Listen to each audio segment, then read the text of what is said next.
rarely good deeds go unpunished, and this is such a case. I finished these Adirondack chairs a couple weeks ago, and now the little lady wants a little side table for them. So we will proceed with that project. Let's see how that works out.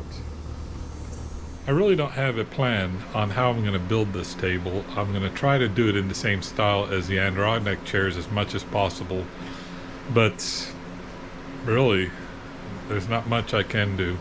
So I'm just going to start building and we'll see how it works out.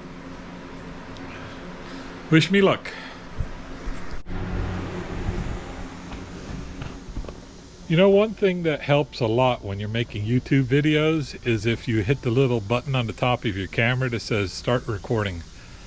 I know you've never seen anybody cut anything with a table saw like me before, so I'm sorry you've lost out on that opportunity on this one too. So I'm using these 6-foot pickets again, just like I did for the chairs. And I cut 3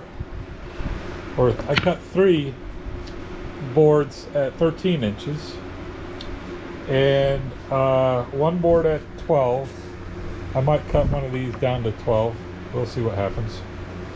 And 4 boards at 19, and these will be for the legs. I'm going to double up on them. Now I'm going to go ahead and rip down these boards here to 2.5 inches, maybe a little wider, we'll see. Then I'm going to also rip these down for the legs, and then we'll figure out what we're going to do for bracing on the legs. So this is all just a experiment. We'll see how it works out.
Well, for a quick one-day project, this came out all right.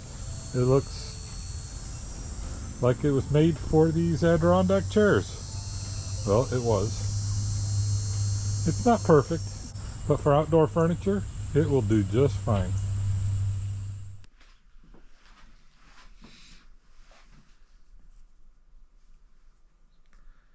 Good. Finally, after every woodworking project, you should always count your fingers. You end with 10. Good job. I once met a table at a magic show. Turned out to be a side table.